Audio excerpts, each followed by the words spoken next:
Welcome to the Strategic Management Accounting course, where we teach the value-adding steps and processes necessary to execute strategy.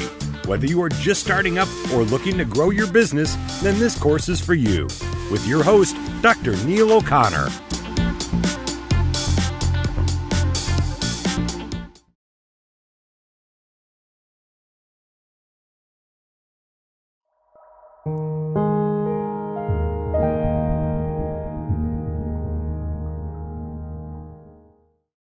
So, what are we doing now?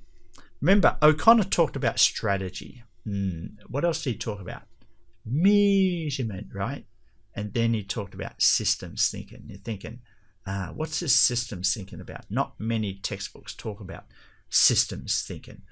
It's not in the Horngren textbook directly. It's not in many Balance Scorecard textbooks. They always talk about strategy and measurement. Oh, wow, what's O'Connor doing? He's complicating things. No. What I really sense here is that systems thinking is the glue that holds everything together. It holds the perspectives together. By going through systems thinking, I want you to realize that with the balanced scorecard of we have these perspectives, we have all these measures, that there is some secret system that we're trying to measure.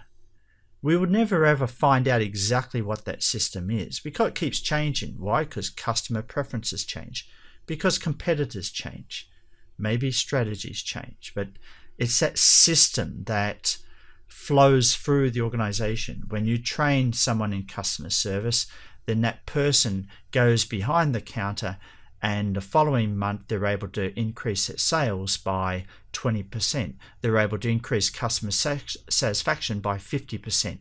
How does that occur? Well, there's this hidden system behind the training that you gave the staff, and now suddenly they're more confident. Suddenly they have more skills. They have new ways of engaging with the customer. And then the mystery happens. They actually engage with the customer, and then the customer decides psychologically to buy the product. The customer feels that they have had an extra service of value from the organization, so they feel more satisfied. They feel as though they may want to come back again.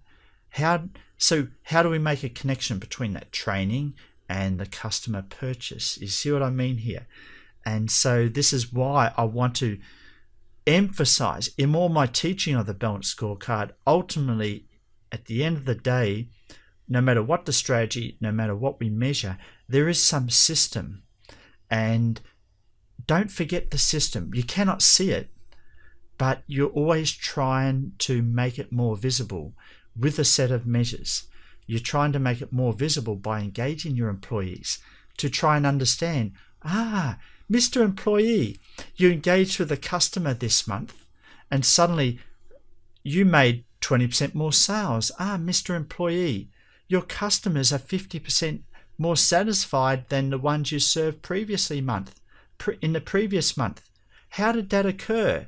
And so you can engage the employees to find out, well, Mr. Boss, when you took me to this training camp, I learned new ways of actually starting the conversation with the customer so they don't feel intimidated. Mr. Boss, when I went to this training camp, I learned new features of this product that I really didn't fully understand before, and I wasn't really confident to explain it to the customer, so I didn't begin to explain that. Thank you, Mr. Employee, Mr. and Mrs. Employee, for telling me this. So now I get to understand how the training is kind of linked to customer satisfaction, how training is linked to customer purchasing activity. You see what I mean? We start to understand the system. And so when you understand the system more, it makes you focus more on what we need to do at the learning and growth level, what we need to do at the process level. And it makes you focus more on the areas in which you have direct control over, because you don't control the financials. You do not directly control the customer. You can brainwash them through advertising, which all the big companies do. But as I said earlier, you don't directly control them. And this is the point I wanted to make and why systems thinking is very important. So I've been yabbering on for a while now, but I just am so big on getting my students to understand what is systems thinking about. And so the role of systems thinking is really to focus on which two perspectives provided the best feedback for strategy execution. Okay, so we can ask these two questions. If the internal measure improved and the external measure did not, maybe there's a poor causal link. In other words, you sent the employee to training and customer sales didn't improve, then you can get feedback from the employee to find out, oh, did the training really help you? Not really. It was nice to have a break and a rest from work, but I didn't learn anything new from this training. So maybe you need to change the training and get a new trainer, maybe get me. Good idea, maybe. All right. Or next, if the internal measure did not improve and the external measure did improve, maybe we have the wrong strategy, or there are market factors out of control. Maybe one of your competitors failed. Maybe they closed up shop. Maybe they decided not to compete in your space because you're already doing a good job, and then you got more sales. So it wasn't due to the training. It wasn't due to the employee's competence. So you need to know these type of scenarios in trying to uncover what are the causal links in your organization. So let's have a look. Here I am in the shower. Okay, yes. And this is like a closed loop. In other words, a system is made up of an adjustment that is hot or cold, because when you have a shower, in the old days, is when I was growing up as a kid, we had a hot tap, we had a cold tap, and the number one rule is don't get under the shower head before you turn the water on, right? It could be too hot, too cold, you don't know. So you adjust it. And so firstly, when you turn the water on, oh, too hot. So you turn the hot back a bit, turn the cold on a little bit more. A little bit better now. Okay, so you've got a system that actually generates water, and you have an action that changes the temperature of the water, and then you've got your hand detecting the temperature of the water. That gives you feedback. And basically that's what the business system is about. So you have an action, that is, you have a sales generating machine where customers come in, they look at it close, and they decide to buy or not. And then you may have a taps, which may be how you train the employees to engage with the customer or not. So you may decide, we're going to turn that tap of training on a lot and make the employees much more capable. And then you see what happens with the sales generation machine. The next month, sales didn't go up very much. Maybe we need to adjust the training. Maybe we need to hire more skilled employees instead. Change the tap. Are you with me? Then sales in the following month. Sales are increasing a lot. So the skilled employees is much more valuable to me than just doing the training. Or maybe I need to change the type of training. You see what I mean here? So businesses are turning the taps all the time. Where to invest money in training, where to hire people, how many people to put in the store, for example. It could be the same in a factory. How many machines to have, how many supervisors to have, how many people to have on the assembly line, how much training to give. These are all decisions that businesses make, and they're like the taps in the shower.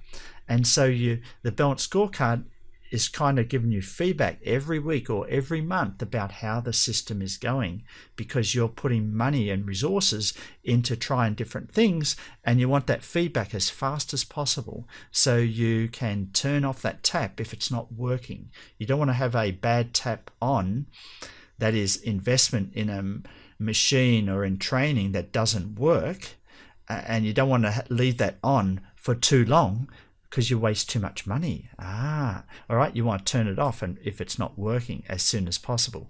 And so this is what we mean by how the system is very, very important, and we're trying to get that feedback so we can make adjustments to refine what is necessary for business success. So here we have systems thinking. It's visualizing, it's a strategy map, it's connecting the dots. And we know, what do we mean by connecting the dots? Steve Jobs. He talked about that, especially his Stanford commencement speech. I think it was 2007, 2005, where he said, look, you cannot always connect the dots looking forward, but you can always look back and see how the dots have connected. So you cannot connect the dots looking forward, you can only connect them looking backwards. So you have to trust the dots will somehow connect in the future. Here we have chipset, and so far we keep on coming back to chipset, don't we? Chipset has a cost leadership strategy. Chipset has a balanced scorecard, and I've taken you through some examples of the measures that are used at each perspective in the balanced scorecard, in the financial, the customer, the internal business perspective, and the learning and growth perspective. You know that. But now we're looking at a strategy map, and guess what this strategy map looks like?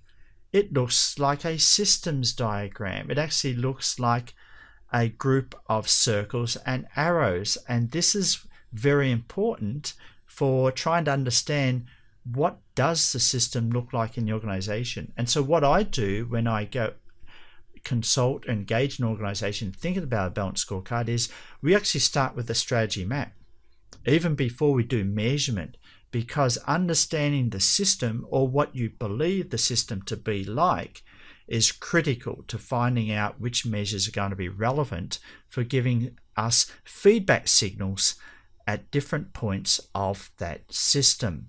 And so here's our strategy map. And what does it tell us? Let me take you through the story here for chipset. Of course, we've got to start at the source. So if chipset empowers the workforce, then it may help align employee and organization goals. And an empowered workforce can help chipset improve processes. Maybe they're more engaged. Maybe they don't go to sleep after lunch. You know what I mean? When you get some food in your tummy, your stomach. All right. And maybe if we develop the process skills of the employees, then it helps align their goals and also improve process. Maybe also we enhance the information system capabilities that can improve processes, because the information system is given feedback as to what to do, what not to do. Maybe we're measuring the quality control processes on the assembly operations in the organization. So if we can improve processes, maybe we can meet specified delivery dates. You know what we mean at 90% compared to 92%, you know that. And if we can meet specified delivery dates, then we can increase customer satisfaction. And if we can improve post-sale service because we've got better processes, that can also generate increase customer satisfaction. And we can improve manufacturing quality and productivity. Why? Because now we have better employees engaged. We have engaged employees. We are trying to improve manufacturing capability, maybe investment in R&D, maybe we put a new machine in place. So that enables us to improve manufacturing quality and productivity. Improved processes lead us to reduce delivery time to customers. Overall, these will increase customer satisfaction.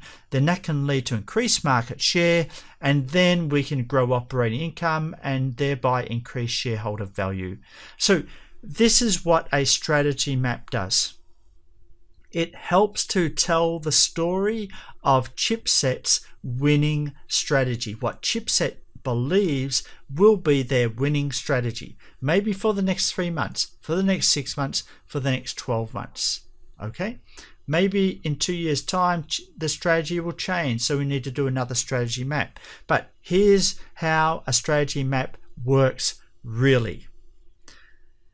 what you do is when you are starting implementing a balanced scorecard is you get all the employees in a room and you ask them, maybe there's 50 of them, get 10 groups of 5, and for each group, get each group to come up with what they believe the strategy map looks like and get them all to present. And so find out from the employees what they picture in their mind, what they think the viable strategy is for chipset, for your organization, because you want to understand what the employees are thinking.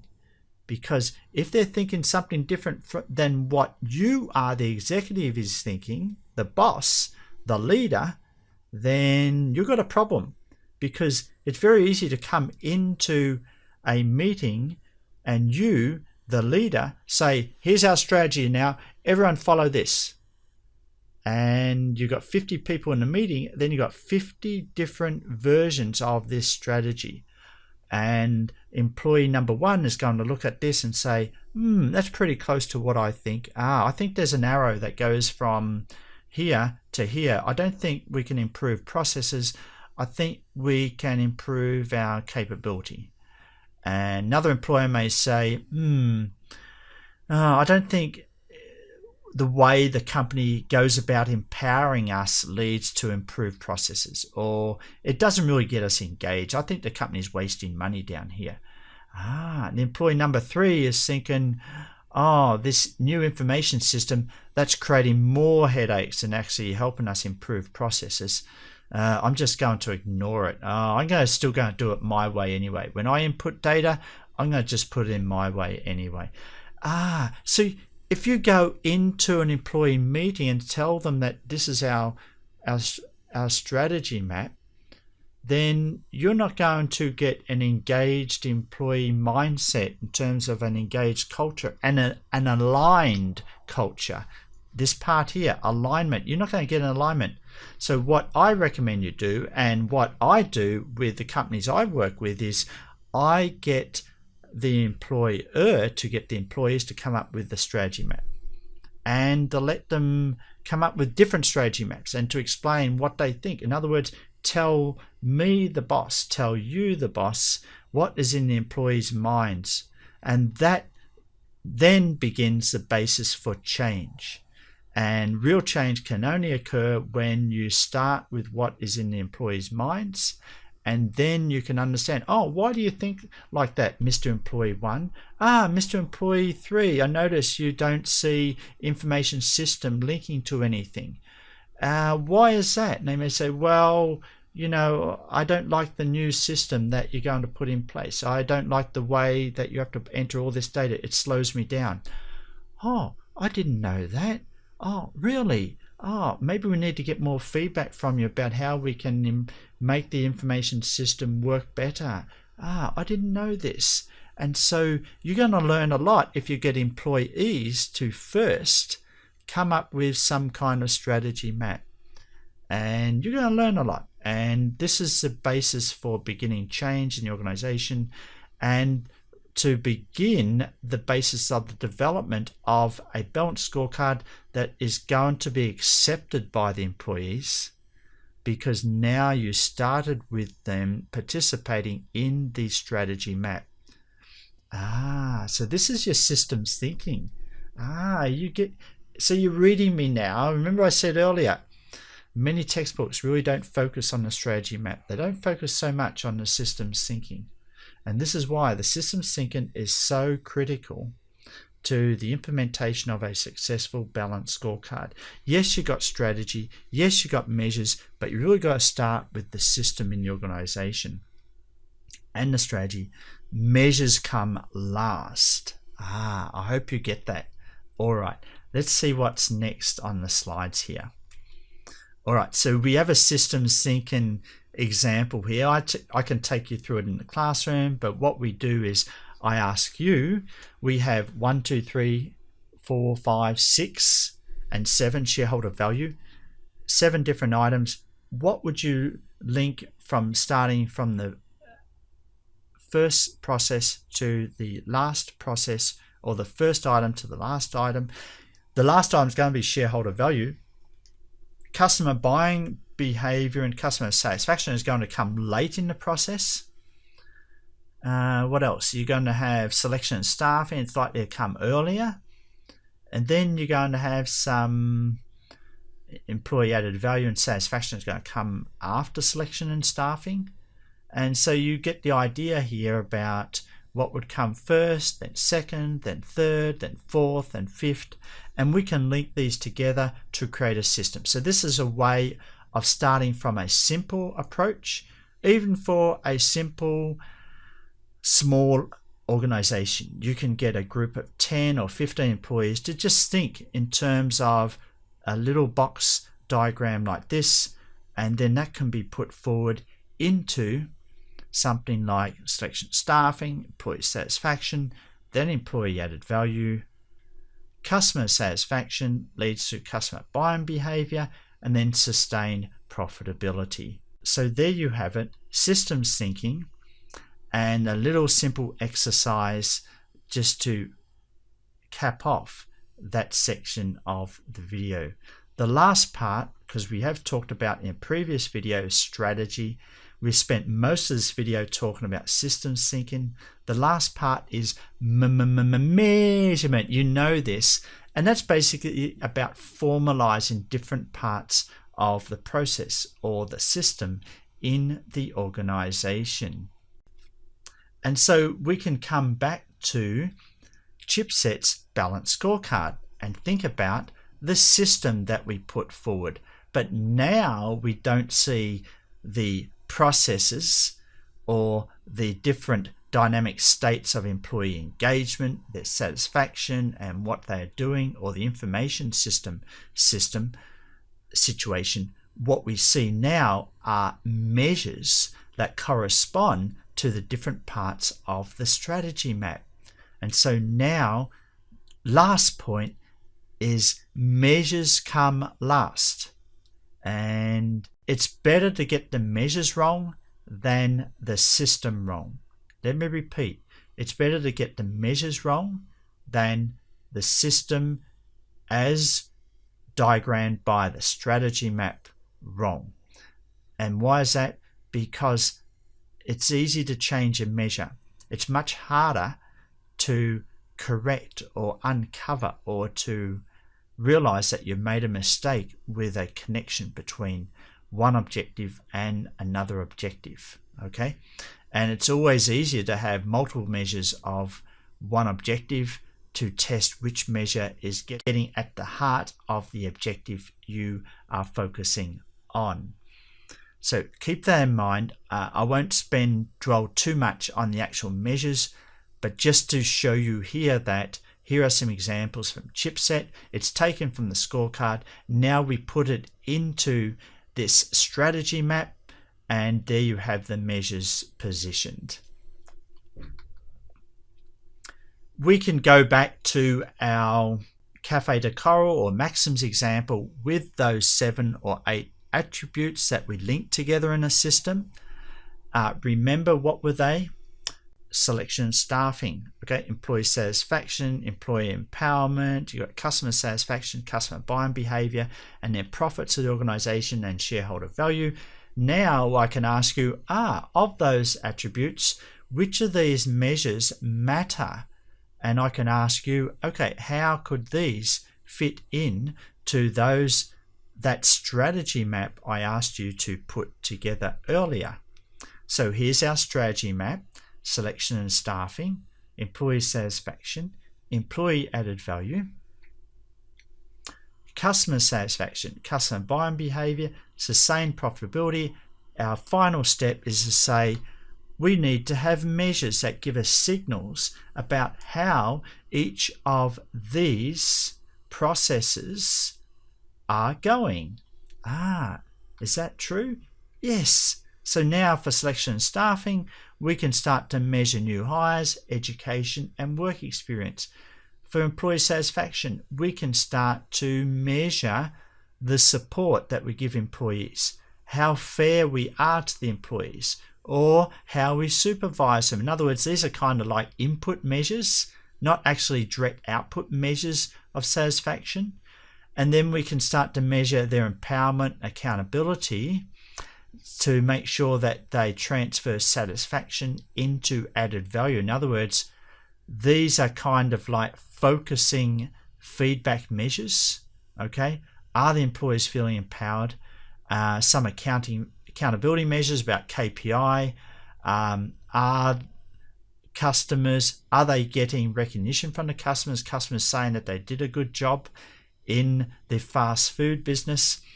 It's kind of like an accountability that they are doing what they are supposed to do in their role.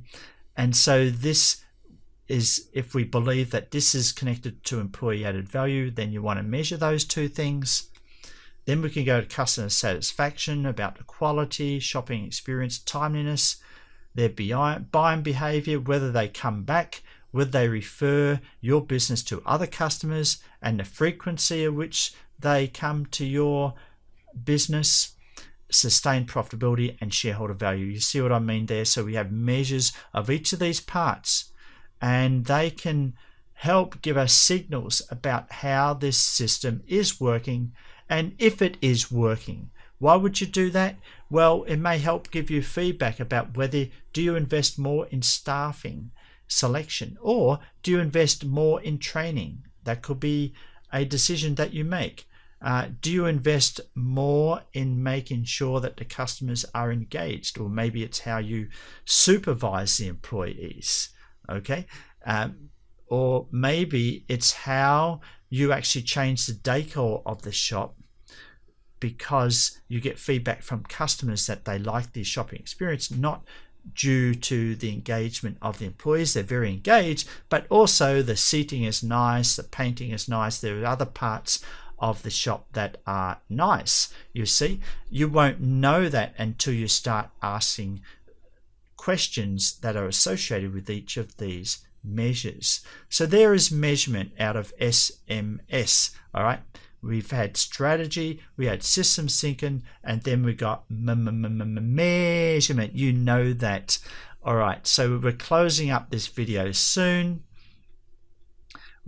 There's another example here. I won't go through this in this video, but again, we're trying to do the same with the balanced scorecard. SMS is what the balanced scorecard is about. Number one, strategy. And what is the desired strategy of the organization?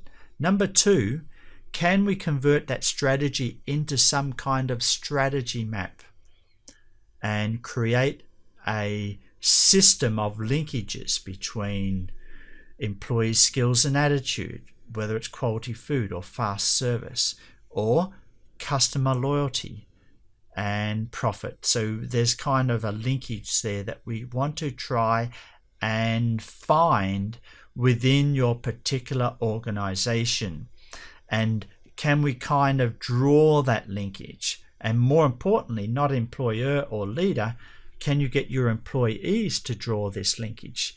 Can you get your employees to identify the particular strategy that your organization is trying to focus on, or the story of the strategy? That is, we have empowered employees, and then when they engage with the customers, they're so excited. The customers feel their empowerment, so they're inclined to buy more, to come back more, to recommend more. Then that results in more profits. You can see that story that we're trying to tell. So we've got our strategy, we've got our story of a sustained business successful strategy, and that's encapsulated in the strategy map.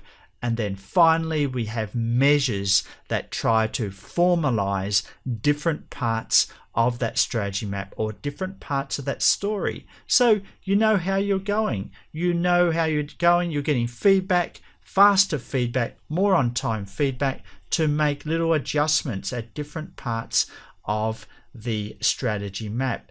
And more importantly, adjustments in the areas where you have most control over, which is over the learning and growth, which is over the internal business processes, and less so the customer. And that's the big takeaway. There you have it, the balanced scorecard, SMS, strategy, measurement, and systems thinking. You got it. You got O'Connor on the YouTube. Catch you in the class. Catch you in the next video. Thank you, and bye for now.